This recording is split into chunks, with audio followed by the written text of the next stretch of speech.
No, desde la Universidad Nacional de Lanús simplemente darles la bienvenida y agradecerles el tiempo que se están tomando a Nassim, a María José y a Santiago para poder compartir con nosotros, charlar un poco y reflexionar acerca de esta coyuntura política general y su impacto particular en el campo de la salud. Así que agradecerles por su tiempo y por compartir con nosotros este espacio.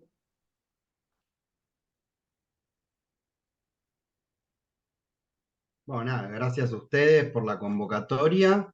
Y bueno, ahí ya arranca Majo a contarles un poco de qué viene, ¿no? Nosotros, bueno, formamos parte de un espacio que es la Red Argentina de Investigadores en Salud, y ante este tipo de situaciones tratamos de mancomunarnos y generar informes colaborativos.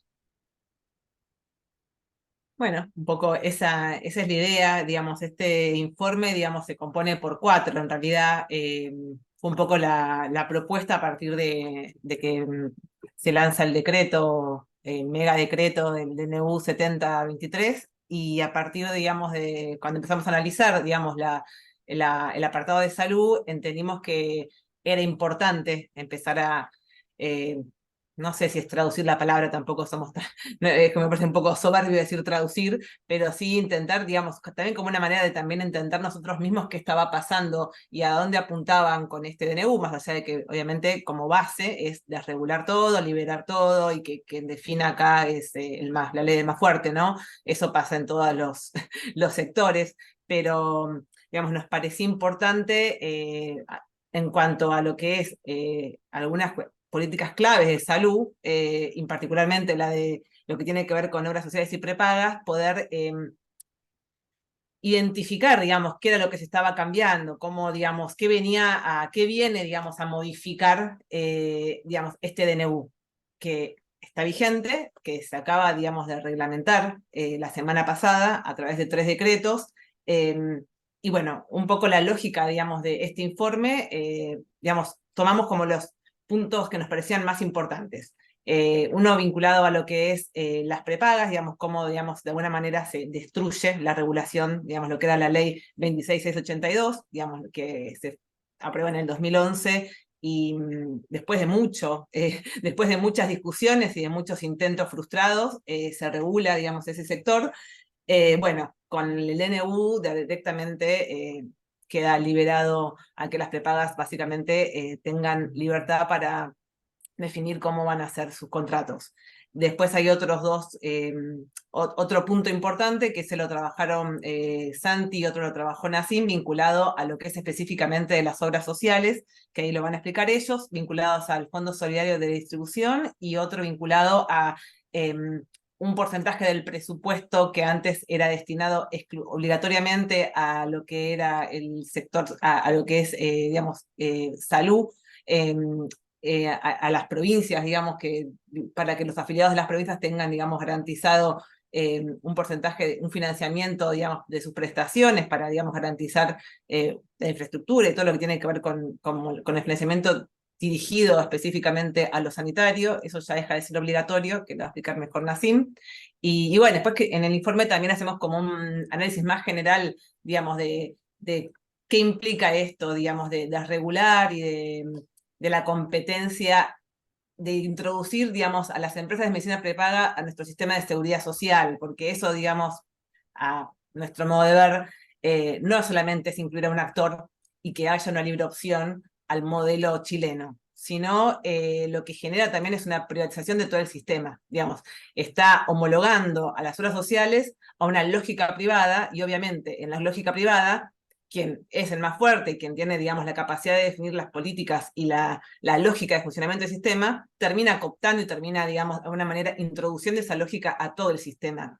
No es simplemente que, tengan la libertad que tengamos la libertad de elegir entre una obra social y una prepaga, sino que es una lógica que se introduce y se termina de romper la solidaridad que ya venía debilitada dentro de la seguridad social, pero digamos con esto se termina, digamos, de destruir en paralelo a otras cuestiones que impactan necesariamente en todo el sistema, también en el sistema público, digamos. El hecho de que las personas que tienen prepaga tengan se vean, digamos, mucho más expuestas y no tengan ni siquiera la posibilidad, digamos, de tener ciertas reglas de juego predefinidas para tener, no sé, un tope en cuanto a los aumentos de cuotas o en cuanto al tipo, digamos, de contrato al cual van a poder, digamos, negociar con la prepaga, que eso esté desregulado, obviamente que va a impactar, va a generar las famosas migraciones, digamos, de afiliados hacia las obras sociales o hacia el sector público. Digamos, hay como todo un encadenamiento en estas decisiones que se están tomando, que impactan el sistema en su conjunto. Bueno, esta es como una introducción muy grande, obviamente que después estamos abiertos para que nos hagan preguntas, pero bueno, como para introducir, y ahí no sé, chicos, si Nacín querés seguir o Santi. Bueno, no sé, como quieras. ¿Querés que arranque yo, Santi? Como quieras. Como gustes. Si, Bueno, si querés, si me permitís, antes de que inicies, porque voy a hacer voy a tomar una licencia autorreferencial, pero quizás sirve como introducción. Abrí una computadora que hacía mucho tiempo que no usaba para estar más cómodo en el Zoom y encontré un artículo que escribí para un portal en octubre del 2023. Y me tomo esta licencia, Nassim, después dándote la palabra a vos, porque entiendo que te va a servir como gancho, tal vez. Pero les comparto simplemente dos párrafos de este artículo que se llamaba El modelo sanitario de Milei y me preguntaba un futuro distópico. Esto fue previo a las elecciones del balotaje. Dos párrafos cortitos. Dice, como muestra basta con ver lo que sucede en el PAMI, donde el 90% de sus afiliados recibe al menos un medicamento sin costo. Si estuvieran sin cobertura o siguiendo la lógica de mi ley, pagando las prestaciones de su propio bolsillo, deberían abonar 55.000 pesos por cada resonancia magnética, 45.000 pesos por cada tomografía y 190.000 por cada diálisis. Sin embargo, ahora todas estas para los afiliados al PAMI son prestaciones sin cargo. Pero en un futuro distópico con Milei avanzando sobre los derechos universales a la salud, esto se terminaría. Haga las cuentas usted mismo. ¿Cuánto debería ganar un jubilado para hacerse un chequeo de rutina y pagar sus medicamentos? Y termina. Desregular la salud, por eso digo, desregular la salud siempre engendró más problemas de los que ha resuelto. En los Estados Unidos disparó un escenario dramático de desigualdad sanitaria donde los precios de la atención médica se elevaron por las nubes y los sectores más vulnerables viven aún hoy una pesadilla para lidiar con sus enfermedades. Lo leí después de 4 meses y dije, uy, tal vez había exagerado en su momento, pero hoy, 2 meses después, nos encontramos con que nos quedamos cortos. Entonces me parece interesante, sobre todo con este último párrafo, Nassim, iniciar la charla contando cuáles son las consecuencias más allá de lo estrictamente descriptivo, que creo que nos enfrentamos en esta charla con un público que conoce el tema. Tal vez contando esto, Nassim, que vos tenés buenas mm, herramientas para contar cómo impacta en la vida cotidiana de las personas. En este artículo uno mencionaba eso y pensaba que tal vez había quedado corto. Nada, me parece que está bueno como para darle un marco teórico a la charla, describir la línea de lo que se plantea el boletín oficial y cuáles son los proyectos de mi ley, pero también hablar de las consecuencias concretas en la vida cotidiana de la gente. sí, creo que, bueno, gracias Santi por traer este puntapié, porque es interesante pensar cómo un esquema, un sistema de salud como el de Estados Unidos totalmente desregulado, no es eficiente, no es efectivo y lo único que genera es muchísimo gasto en salud en términos de producto, pero muy malo en términos de indicadores sanitarios de la población en general. El proceso de desregulación de la salud en Argentina tiene larga data. Creo que se profundiza con la desarticulación de las capacidades estatales que comienza con el proceso militar, con la dictadura militar del 76. Luego, con la complejidad que tiene atravesar los procesos hiperinflacionarios fue la dictadura y después los 80, en el marco de un esquema solidario que venían las obras sociales, eso en los procesos, en términos de la distribución de los dineros, cuando hay un proceso inflacionario eh, bajo un esquema solidario, no te alcanza nunca, porque al final siempre vas a necesitar un poco más de lo que vos podés aportar.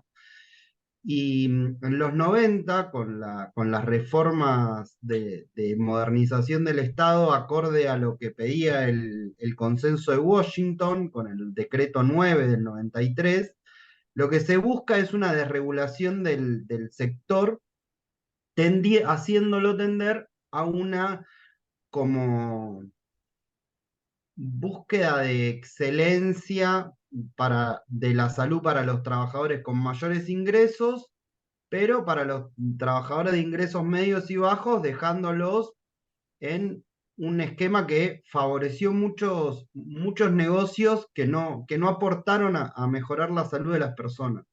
Porque lo cierto es que Argentina, desde hace ya más o menos unos 5 años, aporta más o menos el 10% del PBI en salud, que no es poca guita, no es poca guita, más allá de que nuestro PBI se va achicando, no es poca guita que lo que se destina. Sin embargo, hay indicadores que en algunos aspectos tenemos muy buenos y en otros no tanto, porque tenemos provincias que tienen muy buenos indicadores sanitarios y otras que no. Entonces, algo que viene a plantear este nuevo DNU, el DNU 70, que ahora con la reglamentación del DNU 171, 172 y 173, es profundizar un proceso de liberalización de la salud. En lo específico que refiere a los destinos de los aportes, acá hay que hablar de los recursos que nosotros y nosotras aportamos como trabajadores y trabajadoras formales, son recursos públicos, porque son de todos y todas.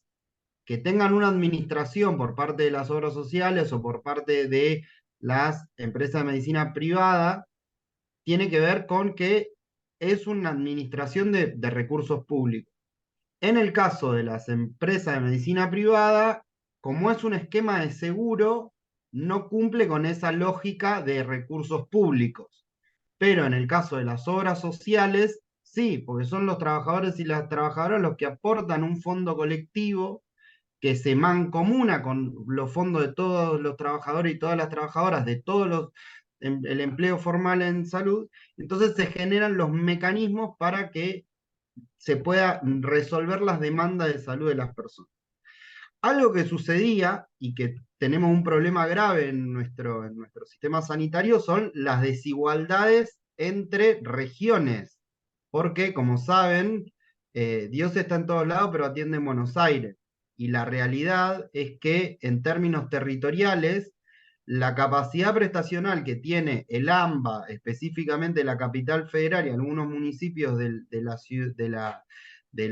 primer cordón del conurbano, es muy superior a lo que sucede en otras regiones del país. De hecho, nuestro sistema de salud está dividido en tres grandes subsectores por ahora, o hasta hace poco. El sector público, por un lado, que responde a las demandas de salud de las personas, de todas las personas, pero específicamente tiene como a cargo a las personas sin cobertura específica, sin cobertura explícita en salud. Y después las personas que tienen cobertura formal en salud, que son los trabajadores y trabajadoras formales, y las personas que contratan seguro de salud.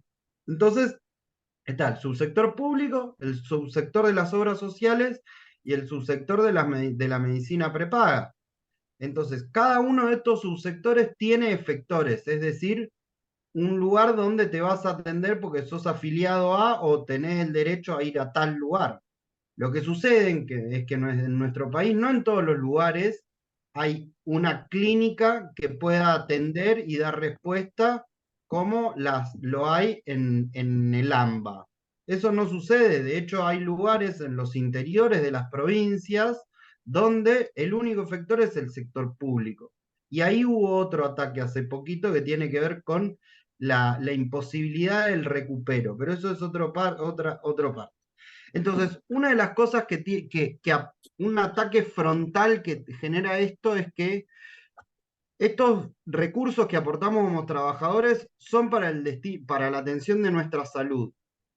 En ese sentido, por la reglamentación anterior, estaban obligadas las obras sociales a destinar el 80% de los recursos brutos después de la quita para el Fondo de Seguridad Social, no, el FCR.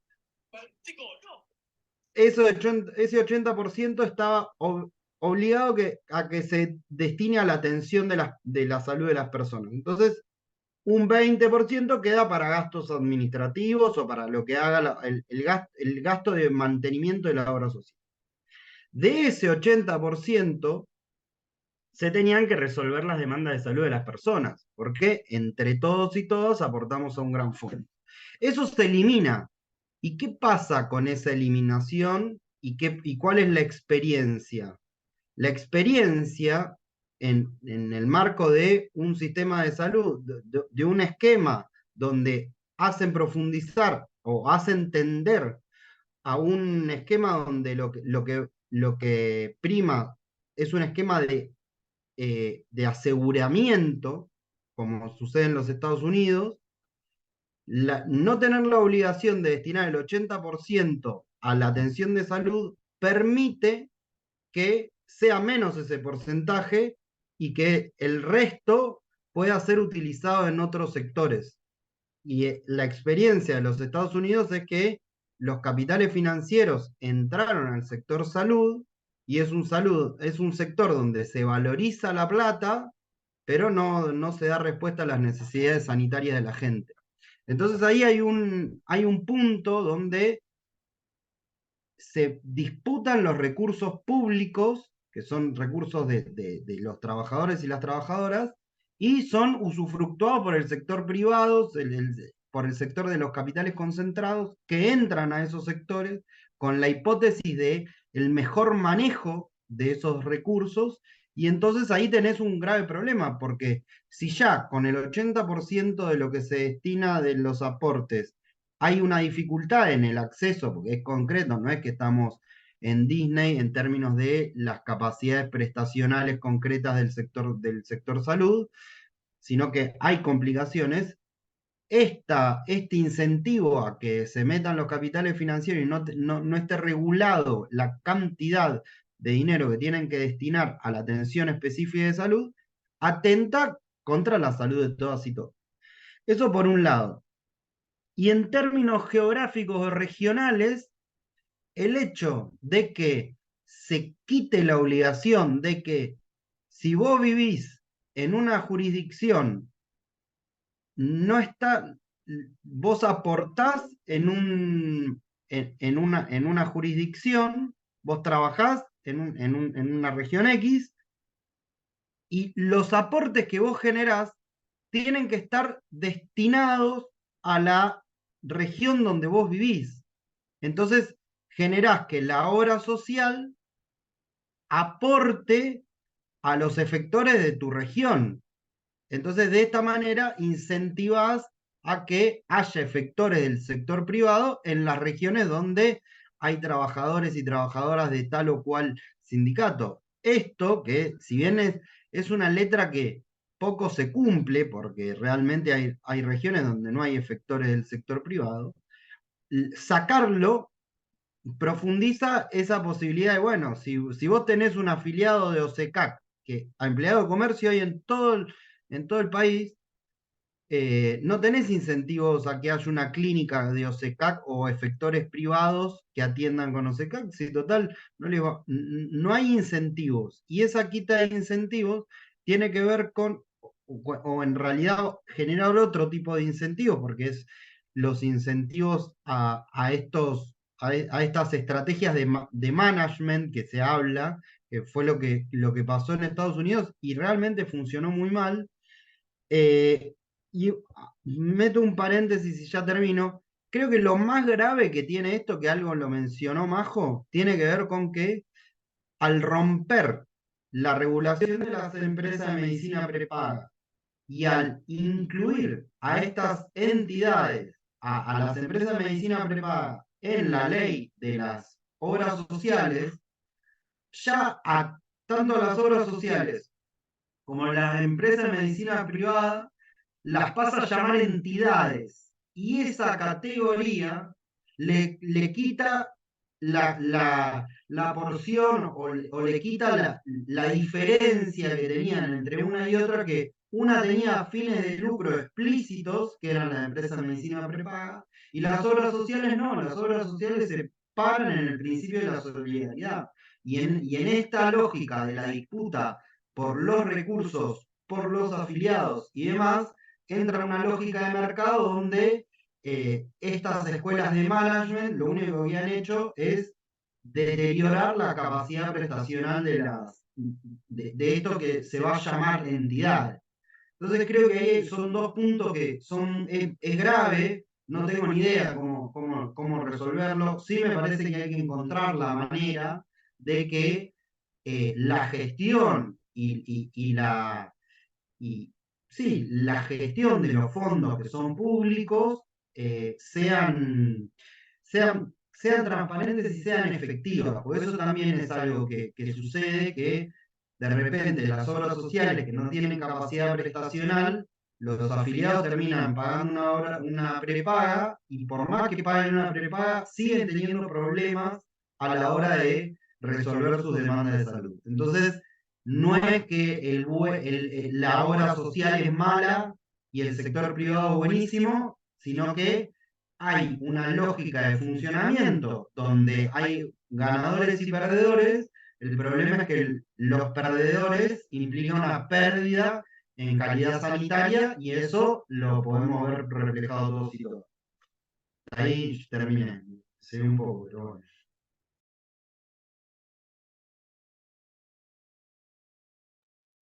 Majo, ¿querés que haga algún pequeño aporte?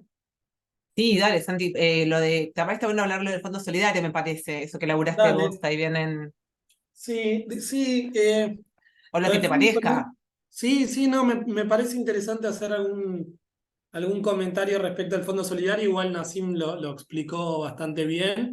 Me parece también interesante incorporar algo que no está del todo discutido, pero está muy explicitado en el decreto 172 publicado el lunes pasado, que tiene que ver con el sistema de recupero de hospitales públicos de gestión descentralizada, que es una consecuencia de lo que va a ocurrir en breve, en el próximo trimestre. Yo entiendo que va a haber consecuencias producto de la regulación del subsector de la seguridad social y de las empresas de medicina prepaga. Naturalmente va a haber una consecuencia del subsistema público, en los hospitales y en aquella población que no tiene cobertura formal de salud. Pero antes de eso, me gustaría hacer una reflexión respecto a algo que Majo en su introducción mencionó,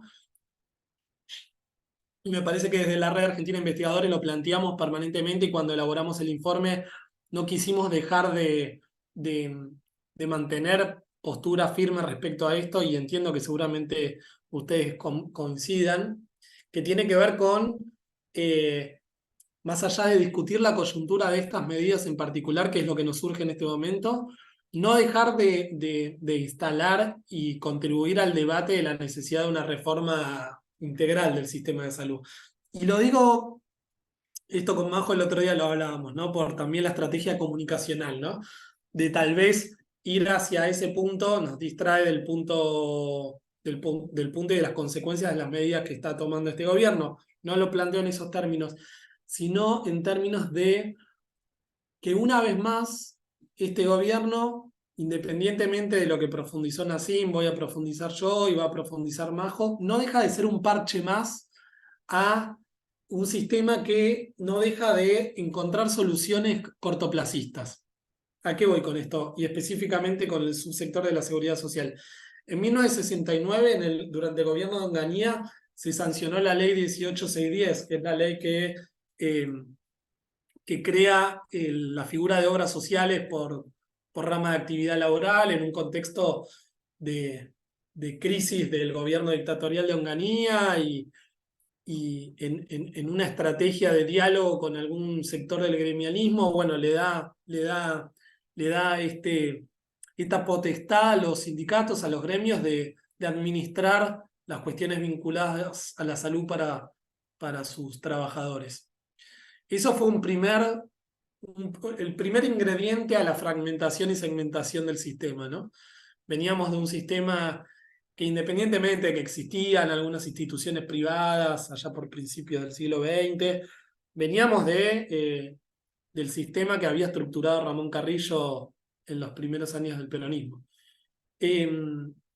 Así arrancamos, ¿no? Con esta ley 18610, años después, año 89, fines del gobierno de Alfonsín, con la sanción de las leyes 23660 y 61, vuelven a desorganizar el sistema de alguna otra manera, otro parche más, y hasta ese momento, de los 3 subsectores que siempre existieron, el privado, el público y el de la seguridad social, teníamos a uno de esos 3 regulados, a uno de esos 3 subsectores regulados, que era el de las obras sociales.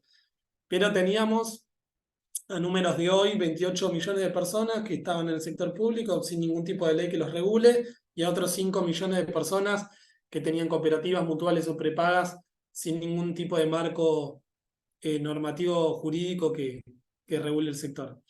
En el año 2012, esto Majo lo estudió mucho y es interesantísima la historia de esta norma. Yo en ese momento trabajaba en la superintendencia y fue muy conocido en su momento el número de 40 proyectos de ley cajoneados y habiendo perdido estado parlamentario de proyectos de la ley de prepagas, ¿no? Que después presentaron 3 diputadas al Frente para la Victoria en ese momento, Patricia Vaca Narvaja y 2 compañeras más.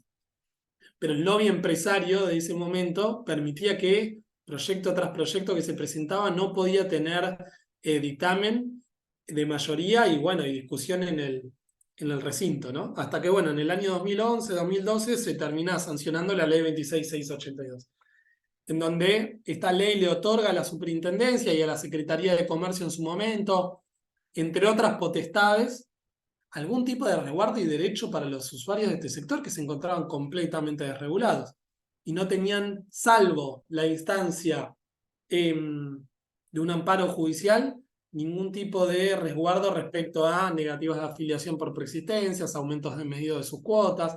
Había existido como otro parche, pero en este caso no recuerdo el número de la ley, Majo quizás me recuerda, una norma que obligaba a las prepagas antes de la ley 26682 a cumplimentar el PMO como piso mínimo. Sí, hay uno del 97, pero digamos, hay normativas también de defensa del consumidor y de la alta comercial. Previos a que la regulaban. Exactamente. ¿A qué voy con esto? Que estas normas de ahora, el intento, porque también cabe destacar que el 27 de diciembre del 2023, en cadena nacional, Milei plantea algunos, entre otros tantos, en este mega decreto de necesidad de urgencia, plantea algunas cuestiones vinculadas a la salud, pero después hubo otro capítulo que tuvo que ver con la ley ómnibus, ¿no? En donde, bueno,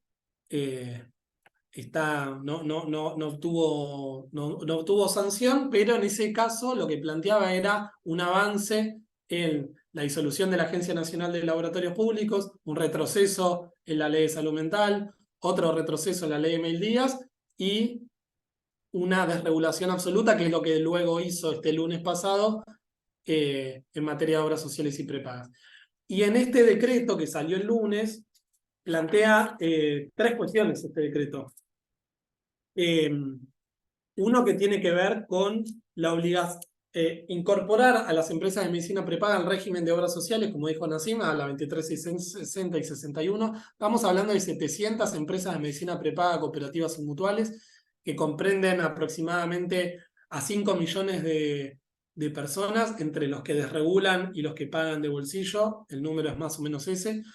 En una entrevista pública que dio el dueño de Swiss Medical ayer o antes de ayer y presidente de la Unión Argentina de Salud, confesó que 10% de la población de todas las prepagas están empezando a bajar de plan o a pasar directamente a la cobertura de una obra social sindical.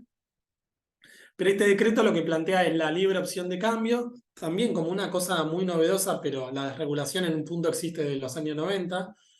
Por otro lado, la obligación de que las obras sociales aporten el 20% al fondo solidario. que acá voy a hacer un paréntesis, también generó estas medidas algo muy novedoso, y es unanimidad absoluta en el descontento de todos los sectores del sistema de salud. Esto es algo importante que también lo mencionó el presidente de la UAS. Acá no estamos contentos, ni los beneficiarios, usuarios del sistema, no están contentos los sindicalistas que manejan las obras sociales sindicales, y tampoco nos enteramos que están contentas las prepagas. Por ende, logró algo inédito y es poner a todos enfrente de estas medidas. Pero bueno, lo cierto es que el boletín oficial salió y es una materia que ya rige y está vigente. Y otro tema, que era lo que mencionaba Majo, que me parece que está poco discutido, está poco denunciado, que tiene que ver con la posibilidad que le brinda, mediante este decreto, el gobierno a los hospitales públicos de gestión descentralizada a generar convenios entre partes con las obras sociales para atender a estas personas, ¿no? Ustedes saben que por el derecho a la salud, que está consagrado por la Constitución Nacional y en la reforma del año 94, los hospitales públicos, las obras sociales, los hospitales están obligados a brindarle cobertura a cualquier persona, tenga o no obra social. Pero el sistema había creado, mediante la Superintendencia de Servicios de Salud, lo que se llamaba sistema de recupero de hospitales públicos, que era para que básicamente no se desfinancien, y que cuando una persona con obra social por alguna razón se atendía en alguno de estos hospitales, siempre y cuando el hospital genere una instancia administrativa, un trámite, y esto lo aclaro porque no muchas veces sucedía, la superintendencia estaba obligada a evitarle automáticamente a las obras sociales el costo que había generado. Bueno, mediante este decreto publicado el lunes pasado, este mecanismo en principio deja de existir. Esto va a perjudicar principalmente a los hospitales más chicos y a los municipios y a las provincias con menos ingresos. ¿Por qué? Porque también lo que plantea el decreto es que en caso de que el hospital no genere un convenio específico con la obra social de ese afiliado que se atendió, quien se tenga que hacer cargo es el municipio o la provincia. O sea, desregula absolutamente esta función y esta responsabilidad.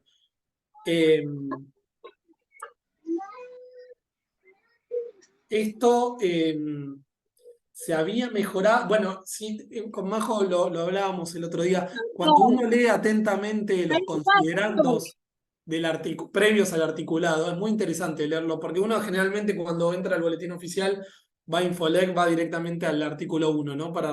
En este caso me tomé el trabajo de leer los considerandos y es muy interesante cómo toda la justificación y argumentación política que hace está basada en la ineficiencia del sistema, en la ineficiencia de la superintendencia, que genera que tenga que tomar obligatoriamente esta medida. ¿Y por qué hago referencia a esto? Porque el sistema contemplaba, el sistema de recuperos de gastos de hospitales de gestión descentralizada, contemplaba que si la obra social no le pagaba al hospital por ese gasto que se había generado, el superintendente tenía la potestad de en 90 días generar automáticamente ese pago. Por ende, el sistema funcionaba y funcionaba bien. Obviamente había que mejorarlo, pero la trastienda de esto, la letra fina, la entrelínea de esto tiene que ver con generar algo que ya en menos de 7 días empezó a ocurrir, porque en muchos medios de comunicación ya se está filtrando información con respecto a que algunos hospitales ya están empezando a tener problemas respecto a este tema. Por ende, bueno, me parece interesante incorporar esta cuestión.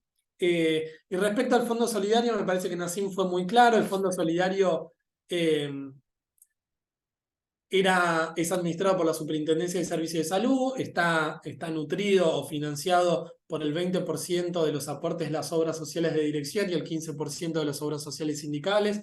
Este decreto obliga a las prepagas a aportar el 20% también, pese a que Claudio Velocopit planteó el otro día que va a judicializar esta cuestión, así que no sabemos cómo terminará. Y el uso que se le da a este fondo tiene que ver con... Lo tenía acá bien clarito. ¿Dónde lo tengo? Tiene como dos componentes. Uno que compensa gastos, que tiene que ver con el Sistema Único de Reintegros, el SUR, ahora llamado SURGE, que es el sistema que está pensado para reintegrarle a las obras sociales los gastos que hayan generado en prestaciones o medicamentos de alto costo y baja incidencia y en el mecanismo de integración para personas con discapacidad. Y por otro lado, compensa ingresos mediante algunos subsidios que también están en revisión por información de la superintendencia, que son el SANO, el SUMA 70 y el SUMARTE, que son subsidios específicos para obras sociales con menos de 5.000 afiliados o subsidios para obras sociales que atiendan a personas monotributistas sociales, empleados de servicio doméstico o jubilados. Era una serie de subsidios que mitigaban asimetrías para solventar el sistema. Yo creo que la superintendencia, y para cerrar, la superintendencia de servicios de salud está tomando una serie de medidas que tienden hacia la disolución del organismo, pero por una cuestión muy, muy simple, digo, si se plantea desregular un sector, un sistema, ¿para qué vas a querer un organismo que regule a un sector desregulado? O sea, no tiene razón de ser. Y por otro lado, cuestiones también muy, muy llamativas en términos políticos. En el 10 de diciembre asumió un superintendente y a los 40 días hubo un cambio y el actual superintendente es un ex funcionario de OSDE, un ex gerente de OSDE. Digo, todo tiende a pensar que se vienen nuevas malas noticias. Pero bueno, el informe que elaboramos de la red es técnico-político, entonces por eso también me atrevo a hacer algunas miradas o algunos comentarios con respecto a eso. Pero bueno, creo que con eso, Majo, te doy la palabra y después quedo abierto naturalmente a cualquier tipo de pregunta. Buenísimo. Bueno, creo que ahí un poco está el panorama, digo, creo que estaría bueno hacer capaz un poco de intercambio, empezar a hacer circular. Algo había comentado Pierre ahí, yo creo que también Pierre tiene para aportar bastante de una mirada más internacional. No sé si estás por ahí, Pierre.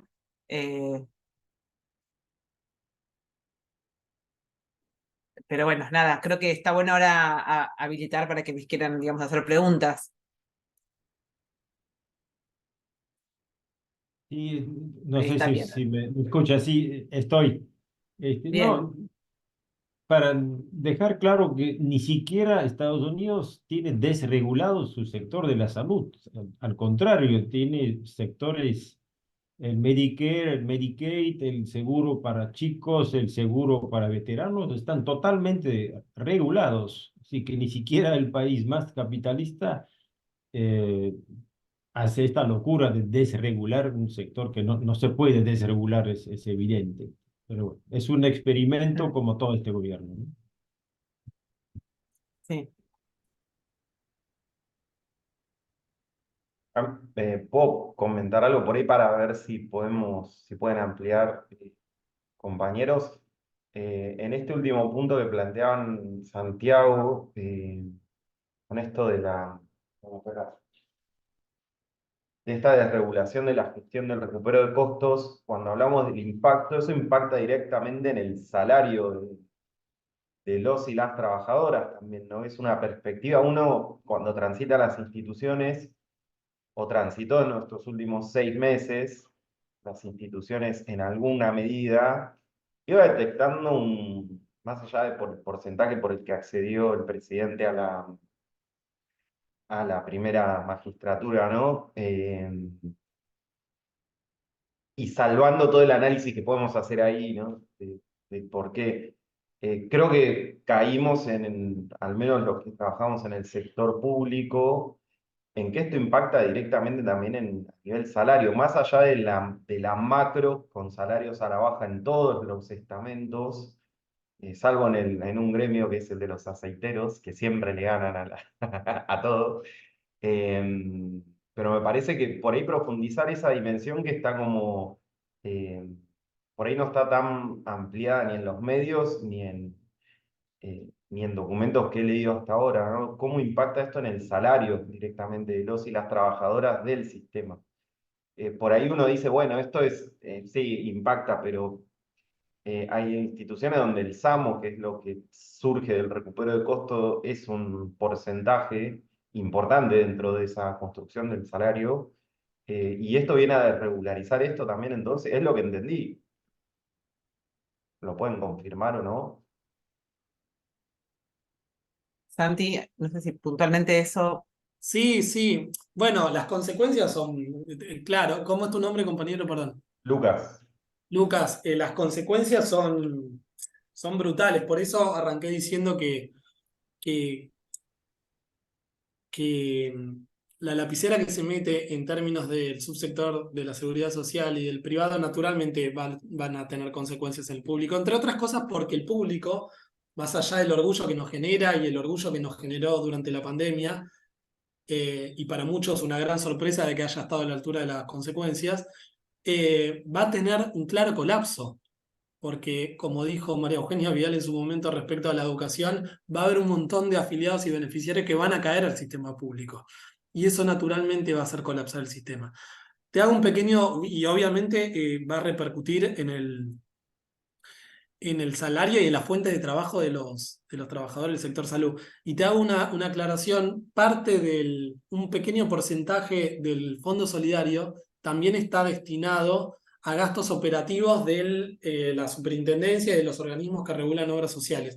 Por ende, también la financiación de este fondo también va a impactar. O sea, naturalmente, estas medidas van a impactar en un montón de cuestiones que muchas de estas ni siquiera todavía las tenemos analizadas porque, digo, es tanta la información eh, y es tan novedoso, como decía Pierre, digo, es algo que nos tomó tan por sorpresa en un punto porque han ido por mucho más de lo que imaginábamos, que hay un montón de indicadores que incluso los estamos analizando porque todavía no podemos tomar noción de lo que puede ocurrir, ¿no? Pero sí, claramente esto va a impactar en el sector de los trabajadores del sector salud, sí.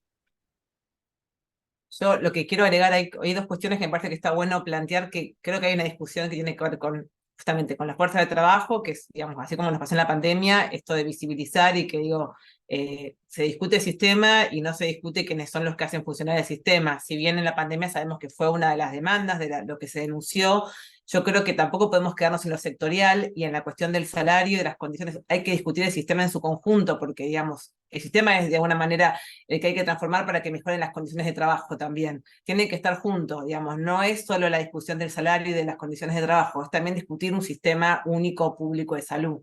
Y eso es creo un poco a lo que hay que, digamos, retomar y hay que, digo, esto, de cuando pensamos, obviamente sabemos lo complejo que es pensar una integración, hay que pensar operativamente cómo se llevaría a cabo, y cómo, digamos, si bien las obras sociales tienen que seguir estando, porque entendemos que hay ahí un papel importante que tiene que ver con nuestra historia como sistema, bueno, cómo hay una fortaleza, que es lo que un poco se buscaba, cómo se fortalece el vínculo entre obras sociales y sector público, más que con el sector privado y con clínicas y sanatorios. Ahí hay una discusión que no la pudimos dar, que no se pudo, pero quería aclarar esto, digo, porque a veces es como, creo que es re importante, o sea, de hecho, somos trabajadores de alguna manera de la salud todos, desde enfermería directamente, pero digo, yo creo que es importante porque la discusión, digamos, es que la sociedad también entienda, digamos, que la discusión del sector salud tiene que ser, digamos, abarcar todo, ¿no?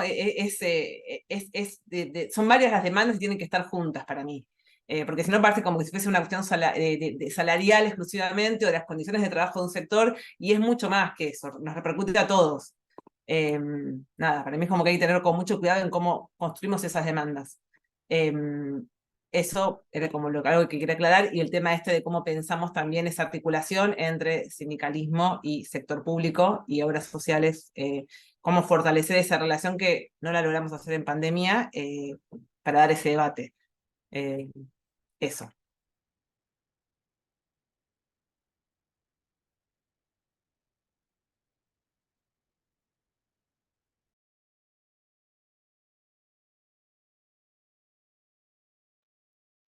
Yo quiero hacer un aporte que tiene que ver con el sistema de salud, pero tiene que ver con otros sistemas y que coincide con lo que vos decís, Majo, en líneas generales, que es de una mirada más sistémica, no solamente de los componentes de cada sistema. Y lo ato un poquito con lo que expuso Santiago en la lectura crítica, más allá de los fundamentos y los insumos que se utilizan de toda esta catarata de desregulación de este gobierno, que es muy interesante metodológicamente analizar cuando justamente veo, yo soy una lectora asidua del BO por diferentes motivos, y es muy particular en esta administración en cómo en los considerandos expone ideológicamente, técnicamente, y nos da unos elementos constitutivos para hacer la contraargumentación.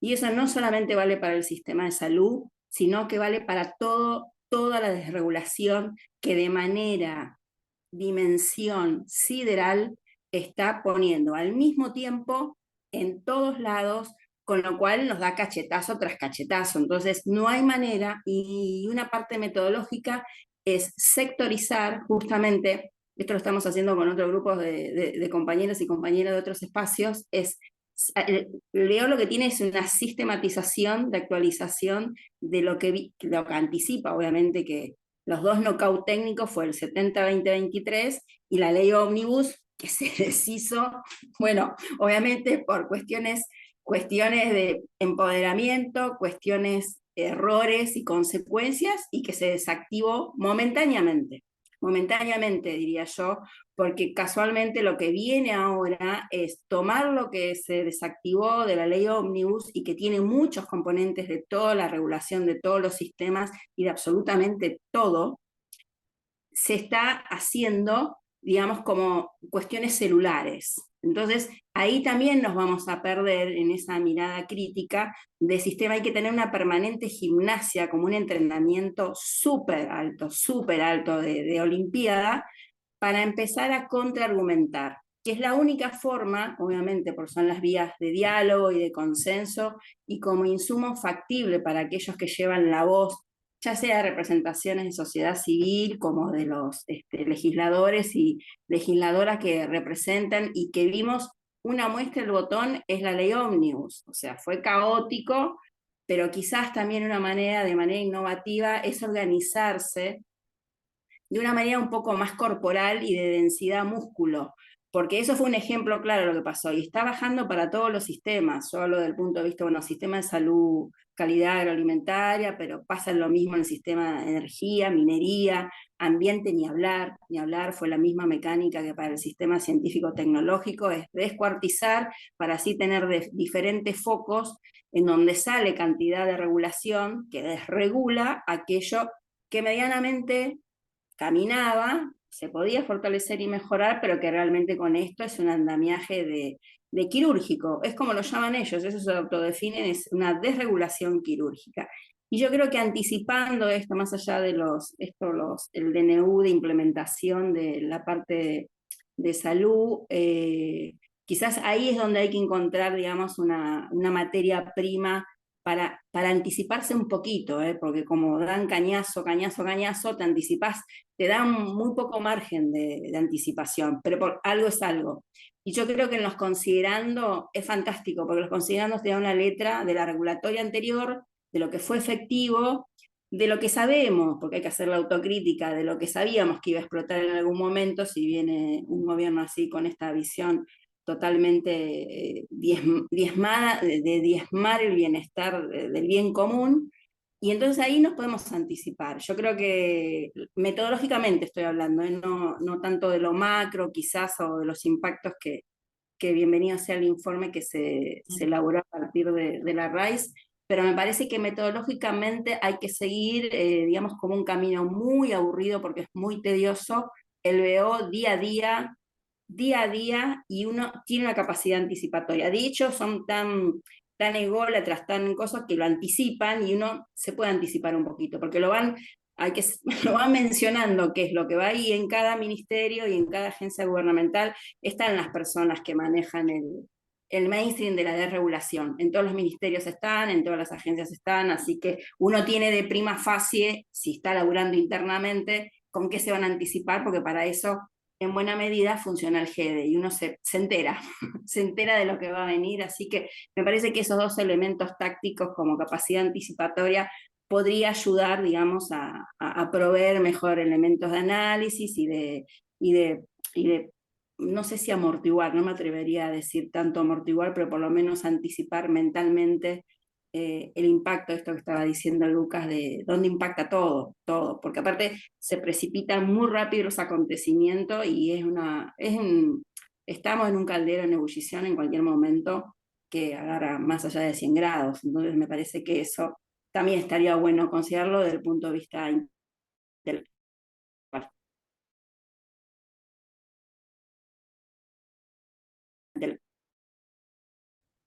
Elsa, hago un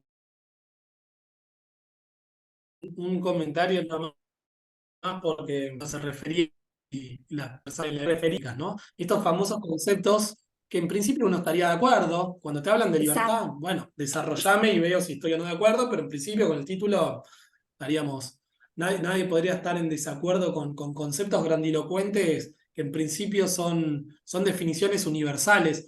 Por eso, esto, Elsa, que planteás, que yo lo planteé cuando me tocó intervenir, de la lectura de los considerandos, que uno a veces no tiene ese ejercicio, pero hay que hacerlo, porque es ahí donde ves las verdaderas intenciones. Pues si uno va al articulado, en el caso este de los hospitales, son 3 artículos muy cortitos, de hecho el único importante es el primero, dice, otórguese a los hospitales públicos de gestión descentralizada la potestad o la posibilidad de generar convenios entre partes, así los beneficiarios y afiliados que se atiendan ahí tengan mejores prestaciones. Bueno, estamos todos de acuerdo. El tema es cuando uno lee los argumentos técnicos políticos, pues son técnico-políticos, es ahí donde uno encuentra también la contraargumentación y la defensa para plantear de este lado. El tema es que este Totalmente. gobierno también como Sí. estrategia ha generado, que bueno, no quiero entrar en otras discusiones, pero digo, tirar tanto arriba de la mesa, digo, que sean tantos los ejes de discusión, que uno no logra tal vez poner las prioridades donde hay que- Focalizar, sí, se Es un caos, pierde. es un caos planificado, ¿no? Como algunos están planteando. Absolutamente, sí, yo creo que teniéndolo en cuenta, y perdón que me diste un punto, esto que cuando se inició esta conversación fue lo del enfoque, bueno, que pasó recientemente, ¿no? El enfoque queda prohibido prohibitivamente en la Administración Pública Nacional, el enfoque de género, absoluta más allá de lo de la vía regia y de los cambios que se producen en el lenguaje desde el punto de vista diverso, inclusive más. Yo creo que ahí hay otro elemento también, porque ahí además de un componente recontra facho que va a haber en la semántica de las escrituras, de las resoluciones, y yo como partícipe, como muchos de los que están acá, participamos desde el punto de vista técnico en lo que son los considerando de las futuras resoluciones, decisiones administrativas, de todo el andamiaje instrumento de la Administración Pública Nacional, provincial y o municipal, no importa la jurisdicción. Ahí es donde se entrevé que es en el límite, digamos, en el margen, en ese margen semántico, es donde va a haber que ser muy creativo, esto que dice Nassim, hay que ser creativo en cómo posicionar, fijar posición y que esa semántica fluya, y, bueno, porque están con la mira, o sea, esto para todos, están en la mira de cómo uno redacta, de cómo uno elabora, y esto que vos decís, Santiago, y cierro, termino acá, esas grandes cuestiones enunciativas propositivas, que nadie va a estar, como decirle Fava, hay mucho hambre en el mundo, es verdad, es una máxima de bronce, y sí, eso cae en todo y que va ligado con la cooperación, porque esto lo están atando justamente, y por eso el ejido, digamos, decisorio es el Ministerio de Economía, todo pasa por ahí porque lo anclan ahí, y todo lo que pase de flujo de redacción, argumentación, contraargumentación y objetivos que se escriben y se leen, son muy hábiles y algunas veces pasa porque hay totalmente gente inexperta y totalmente son unos improvisados, pero tamaño baño. Entonces quizás ahí también hay una manera tácticamente de cosas, pero sí apunta a esto donde apuntaba Santiago, que yo creo que en la parte de tomar otro tipo de lectura semántica para no solamente de las cuestiones de normativas, sino en las cuestiones de qué es lo que utilizan ellos para decir que esto no anda más y que hay que destruirlo, ni siquiera mejorarlo o proponerlo, más allá que en el sistema de salud hay parches por todos lados, pero en todos lados hay parches, pero hay cuestiones que funcionan y es el elemento de ser de muchas cuestiones. Por ejemplo, para salir un poco del sistema de salud, el comercio internacional de alimentos, la desregulación que están proponiendo por allí es terrible y que obviamente lo toman los privados. ¿Quiénes van a ser los privados? Bueno, esto es la respuesta más o menos de Lucas, ¿por qué consiguen las paritarias tan altas los compañeros aceiteros? Hay que hacer esa pregunta también más allá de la respuesta hay que emitir la pregunta, cómo hacerla. Entonces eso me parece también, ¿qué pregunta hacemos? Además de tratar de, de neutralizar el andamiaje que baja. Pero bueno, gracias por escucharlos. Gracias a vos, Elsa. No, está buenísimo también esto del pensar colectivo, ¿no? Porque ayuda también a ir encontrando, al menos digo esto, no solo recriminarnos lo que no hicimos, sino decir, bueno, nada, hay que ir pensando, ¿no? ¿Para dónde? Me parece que que el punto ahora de análisis de la academia, de los lugares de gestión donde nos toca por ahí estar a nivel educativo, nosotros estamos en una universidad, lo planteamos esto desde una carrera de enfermería dentro de un departamento, entendiendo que el retroceso va a ser grave por el panorama que plantea, por ejemplo, el análisis del documento de Rice. El punto creo que es bueno hasta dónde dejamos que avancen. Y me parece que ahí sale la parte prepositiva de organización desde lo estudiantil hasta lo gremial docente, lo gremial en el sistema científico y de ampliar esta mirada, ciertamente, ¿no? Pero se percibe por ahí dentro de espacios que todavía necesitamos construir esa conciencia de que hay cosas que si se están rompiendo ahora va a ser muy difícil volver a reconstruirlas.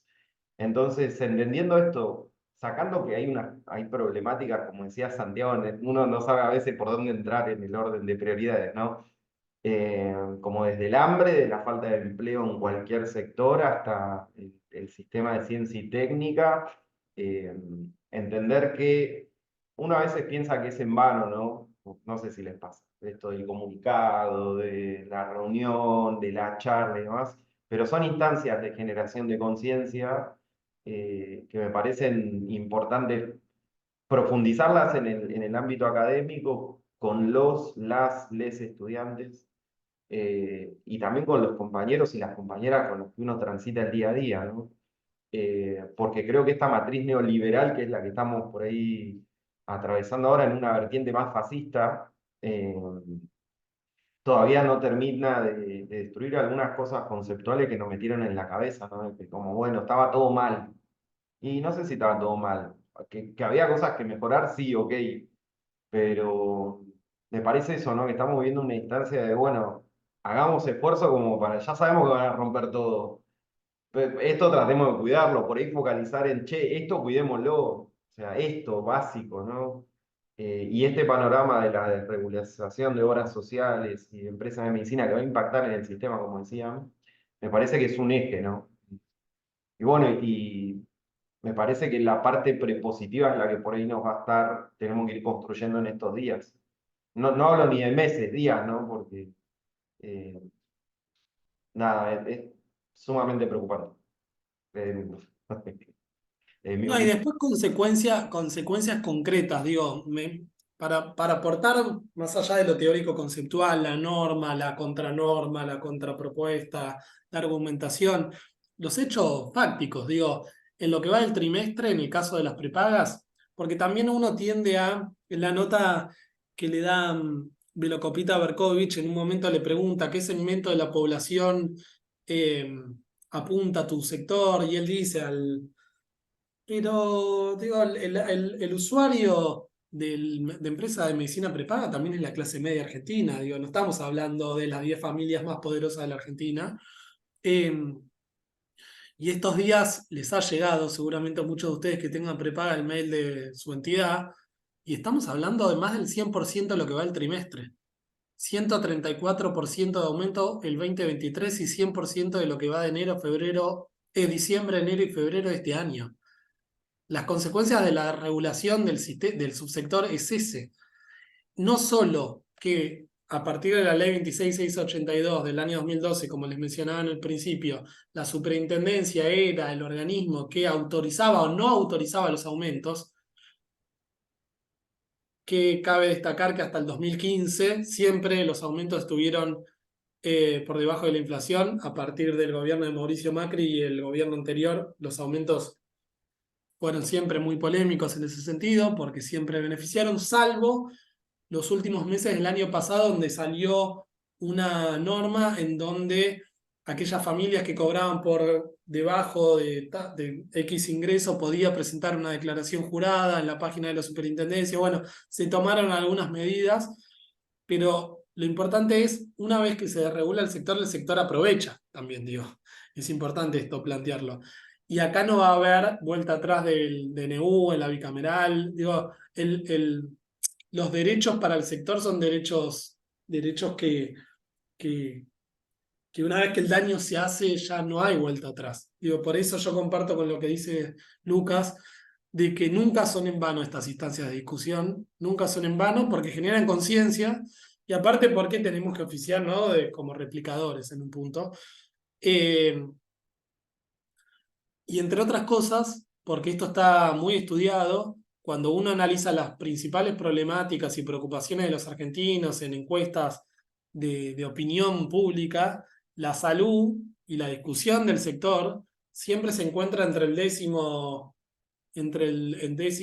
noveno y 10º puesto entre las principales preocupaciones de los argentinos. Tal vez sea hora de empezar a instalar esta discusión para entender de que realmente nos afecta a todos, ¿no? Eso es algo también importante de plantear.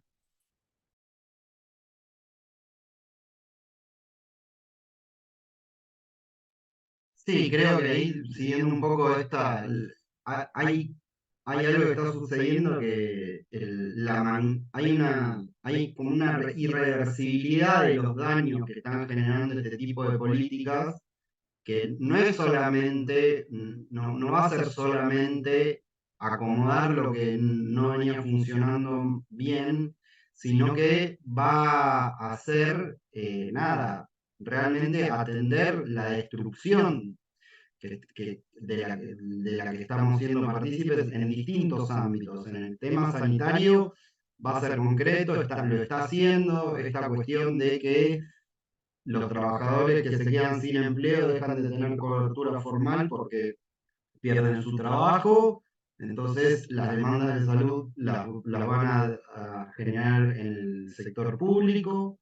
La imposibilidad de suscribir dejar de suscribirse a empresas de medicina prepaga a partir de la derivación de aportes también va a tener implicancias en el acceso a la salud de las personas y bueno, y la desregulación sobre sectores sensibles como lo es la atención a la discapacidad, la atención a las enfermedades huérfanas, eso es un rollo. Lo que sucedió con la DATSE, que es una dirección que pertenecía al Ministerio de Desarrollo Social, que daba respuesta a las personas sin cobertura formal que de repente tenían que afrontar los gastos de una enfermedad catastrófica, y ante eso se ponía y resolvía y le daban el acceso a medicamentos tanto muy caros como a medicamentos que las personas no podían pagar. Entonces, en ese sentido, hay como una ruptura de la política de cuidado que teníamos constituida, con sus pros y sus contras, con sus dificultades, con sus tensiones y demás.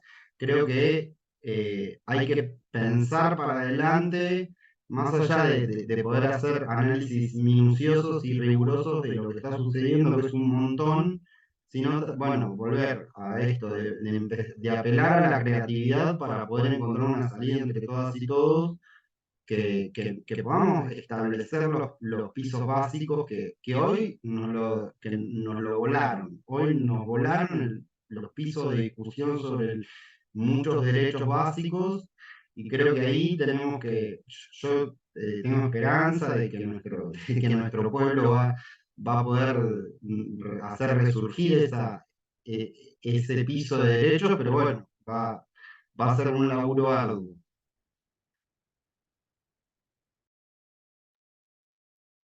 Yo, digamos, acompañando un poco lo que vienen planteando, creo que está la cuestión esta, ¿no? También de cuándo me toca a mí, ¿no? De que hay alguna cuestión ahí de la conciencia colectiva, que es lo que me parece que desde la universidad, como, o sea, en los espacios en los que estamos precisamos, digo, porque el qué hacer, ¿no? La desesperación del qué hacer, digo, no esperar a que me toque a mí directamente y que sienta yo el efecto, ¿no?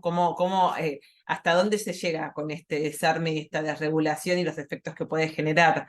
Es lo que me parece que más cuesta hasta que no lo sentimos en el cuerpo o en una cuestión concreta de imposibilidad de acceder a la prestación o a lo que sea, al hospital que nos dice este servicio se cerró porque ya no tenemos más financiamiento o no tenés más cobertura de X, lo que sea. Digo, me parece que es eso que cómo nos adelantamos a tomar esa conciencia o cómo podemos generar esa conciencia de que que no se puede seguir con esto, ¿no? De qué medida, bueno, no sé, tampoco son más preguntas que me hago, pero digo, ¿cómo evitar llegar al momento a que pase individualmente, ¿no? Cómo se toma cómo llevar adelante esa acción colectiva, ¿no? Digamos, de diferentes maneras, pero al menos es la primera instancia, la conciencia de que esto, digamos, ya es gravísimo y que no hace falta que me toque directamente o que nos toque directamente para que, digamos, se tomen algunas definiciones. Nada, es lo complejo, pero bueno, creo que es difundiendo lo que está pasando, porque digo, ya está pasando, lo que decía Santi, digo, ya hay hospitales que no están recibiendo recupero, ya hay como cuestiones muy concretas que están pasando. Eso, es complejo. Da como una cosa así como de impotencia importante, pero bueno, me parece que un poco estamos acá por eso.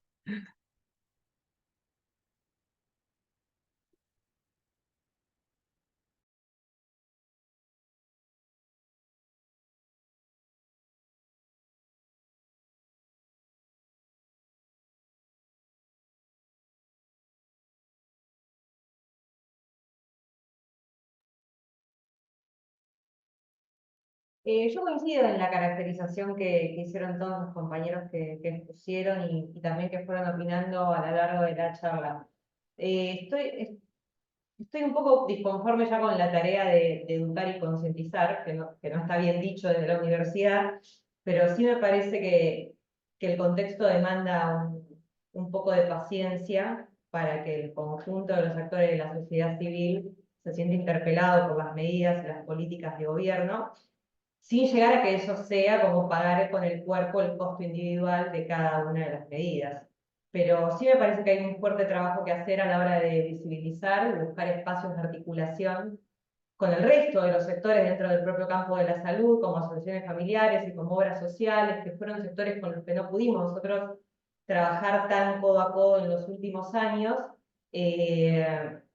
Y ahí sí me parece que hay una fuerte tarea de articulación del descontento y de visibilización de los problemas.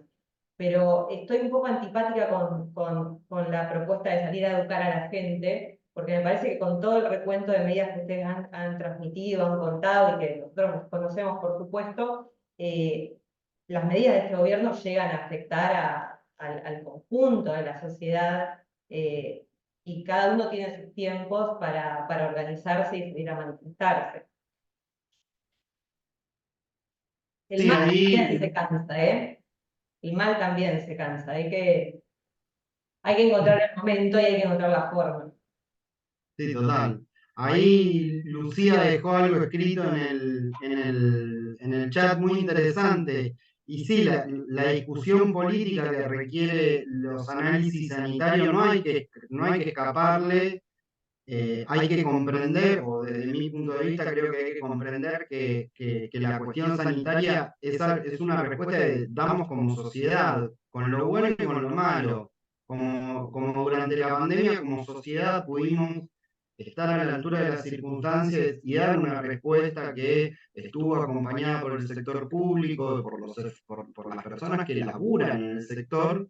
eh, la, el ataque actual tiene que ver con una concepción política de la salud, y entonces en ese sentido es cierto de que, bueno, de que no se dimensiona que el daño que puede generar este tipo de cuestiones, porque un poco a veces esta situación de ponerlo en lógica de seguro, de, bueno, si no me pasa nada, está todo bien, entonces bueno, pero bueno, lo cierto es que en términos sanitarios uno no puede saber qué es lo que le puede pasar, entonces no puede saber cuánto es la prima de un seguro de tener que pagar para estar cubierto ante una catástrofe. Bueno, en eso creo que es una disputa ideológica, una disputa política que hay que poder darla y hay también poder conversarla. Creo que algo que nos propusimos desde RAIZ, incluso allá cuando en el 2020, en plena pandemia, incluso planteamos la necesidad de avanzar a la integración del sistema y demás, tiene que ver con que el sector salud no se va a resolver con el acuerdo de las grandes cúpulas de los actores del sector, sino que eh, las transformaciones se van a impulsar también en la medida en que emerja y que surja y que tenga contenido político, un movimiento sanitario que le dé cuerpo a esta construcción de una salud para todos y todas que realmente sea digno. Sí, coincido, digo, lo que comentaste, Nassim, y también retomando lo que vos decís, Tami, tampoco me gusta la idea, y lo hemos charlado, esto de bajar línea y educar a la gente que la tiene mucho más clara que nosotros y vive día a día los padecimientos y la experiencia, sobre todo en esta época. Lo que sí yo creo que hay una cuestión de encuentro y de conversar, esto que decía Nassim, digo, precisamos conversar mucho con nada, entre nosotros y con los estudiantes, con la comunidad, en esta construcción de que, digamos, hay algún conocimiento específico que en conjunto con con la experiencia y con las trayectorias de las personas, de la comunidad y de lo que venimos trabajando nosotros, se puede pensar algo ahí que le termine de dar como la caracterización que precisamos para, digamos, poder desde ahí elaborar algún tipo de propuesta. Digo, no sé eso cómo se plasma después en una política pública, pero creo que tiene que ver con este diálogo y esta fluidez en el intercambio y en la conversación que necesariamente se tiene que hacer. No lo pienso más en términos de bajar y educar, ni para todo lo contrario. La conciencia la veo en esa conciencia que es también también para nosotros, para terminar como de caracterizar la situación que están viviendo, digo, así como nos pasa cuando digo, a mí particularmente, digamos, cuando yo doy clases y tengo mis estudiantes de enfermería y me cuentan lo que está pasando en los hospitales de Lanús, de Lomas, de Avellaneda, digo, me ayuda a entender y poder entender qué es esto de la crisis sanitaria. Si no, no tendría como desde dónde entenderla. Y creo que es eso lo que precisamos también, pensarlo en clave de, bueno, hay una construcción de un saber colectivo que es técnico, es político, es social, y es desde ahí, digo. Después, ¿cómo logramos que eso se traduzca en una política pública? Bueno, ahí tenemos que tener ese cuerpo político que precisamos para llevarlo a diferentes lugares, pero me parece que es desde ese lugar y con la sinceridad de que acá ninguno viene con un saber más allá de y por encima del resto. Eso es ahí es que estamos en problemas. Estamos de acuerdo en eso.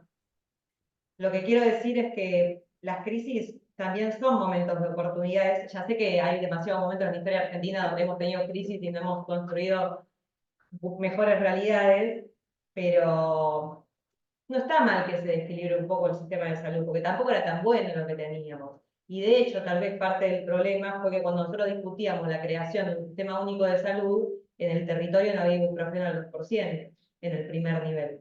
Entonces, sé que compartimos la perspectiva acerca de cómo se construye esa conciencia colectiva, que no es discursiva y no es desde la academia, pero me parece que también podemos aprovechar este contexto para construir eso, experiencias más genuinas de participación colectiva y no declamativas. Porque si no, eso siempre ponemos el arco a 100.000 kilómetros de distancia, y esto lo hemos hablado, queremos destruir a Roche y no hay amoxicilina, y un turno para una eco te tarda 3 meses. Entonces, seamos realistas, generemos los espacios de discusión y esperemos a que la respuesta sea colectiva. Yo tampoco creo que haya una charla o un Zoom en el que se resuelva el devenir de la construcción de un sistema de salud mejorado, pero hay que generar los espacios.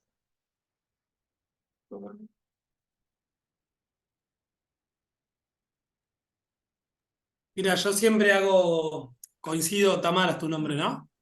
Sí.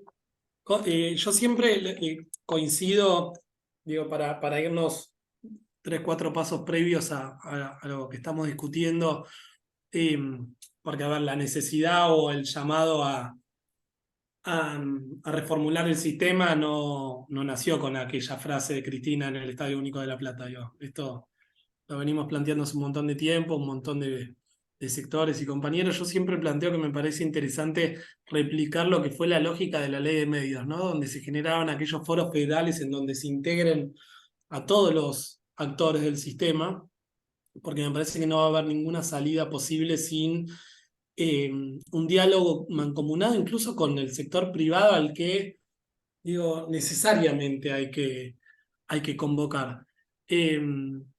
Hubo algunos intentos. Digo, el sueño de Ramón Carrillo es inviable en un punto, ¿no? Cuando hablamos de integración, articulación, mayores niveles de regulación, digo, ya estamos partiendo de la base y de la premisa de que hay un montón de cuestiones que tal vez no las podamos retomar.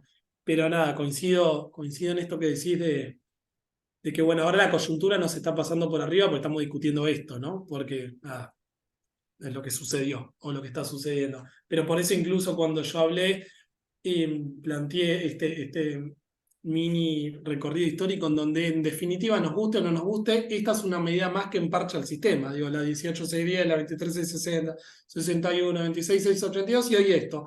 Y quizás en 10, 15 años volvemos a hablar de este momento como uno más de los parches que generaron un sistema fragmentado y segmentado y en definitiva no se resolvió nada, más bien se empeoró. Pero coincido con tu diagnóstico.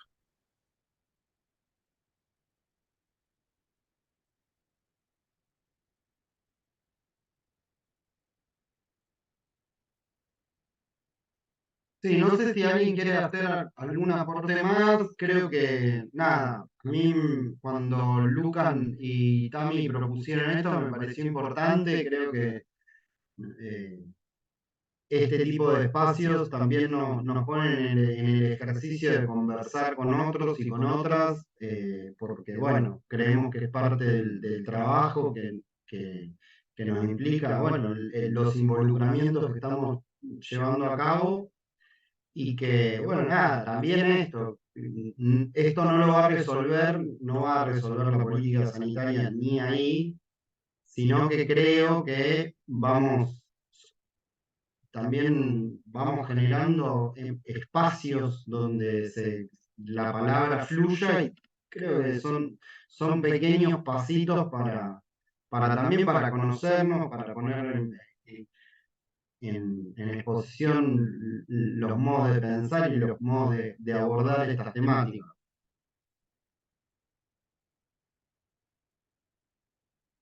Y una cosa que por ahí, rescatando el mensaje de la compañera en el chat, va a ser también ir observando y punteando la respuesta que da el territorio a esta crisis, ¿no? Desde lo local, desde las articulaciones que surgen. Particularmente nosotros estamos insertos en el conurbano sur, y va a ser, y es interesante ir punteando eso, ¿no? Porque atrás de también toda esta embestida de un gobierno con estas características también surge una respuesta. Y aportar desde la teoría ahí y desde el campo, reforzar ese vínculo tan famoso de cooperación, vinculación de territorio y universidad, y creo que estos espacios también apuntan a eso, ¿no? Así que la invitación también va a ser una vez que tengamos esto cargado en YouTube, a difundirlo en esos espacios, ¿no? Donde por ahí tenemos también una actividad personal o militante de generación de conciencia, ¿no? Que me parece que es como algo que podemos tomar como un tópico que surgió, ¿no? O sea, a través del diálogo, cómo generamos esa conciencia sobre las consecuencias que está trayendo esto y que va a traer a futuro inmediato, o sea, mañana. Así que a mí me pone muy contento poder dialogar este tema particular y que se haya generado un debate interesante en este sentido, un aporte de miradas bastante particular, así que me encantó. O sea, por mi parte, Bueno, yo también agradezco ahí el espacio, que siempre está bueno intercambiar y bueno, y seguir pensando en este tema que nos obsesiona. Así que gracias Lucas, Tami, Nacín, Santi, acá, Elsa y a todos los que estuvieron acá participando, todos, todas y todes.